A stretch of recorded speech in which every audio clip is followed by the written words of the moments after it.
Ever wondered, what are gaiters used for? Or do gaiters keep my feet dry?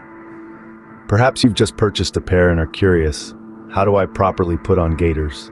Well, you're in the right place to find answers to these questions and more.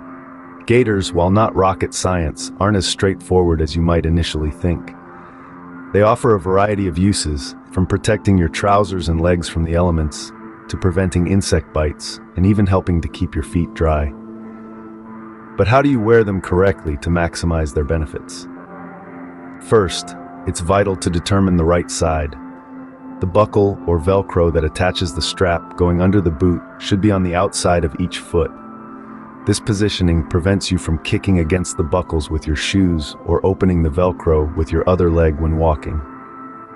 After you've figured out the right side, ensure the gaiters fit well. They shouldn't move too much during activities.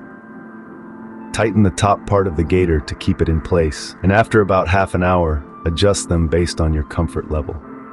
Now on to putting them on, which can be a bit tricky the first time, especially with certain models requiring you to put them on before your shoes. Start by determining which gaiter goes on which leg. Open the gaiters completely, then wrap and close the gaiter around your leg. Secure the Velcro and/or zipper on the front. Snag the lace hook on your laces as far as it will go. Then tighten the calf closures at the top of the gaiters and adjust the bottom strap. This method works best when you are sitting down. In a nutshell, gaiters are a versatile addition to your outdoor gear. They protect your legs and trousers, help keep your feet dry, and can even deter insects. Remember to wear them correctly and ensure they fit well to maximize their benefits.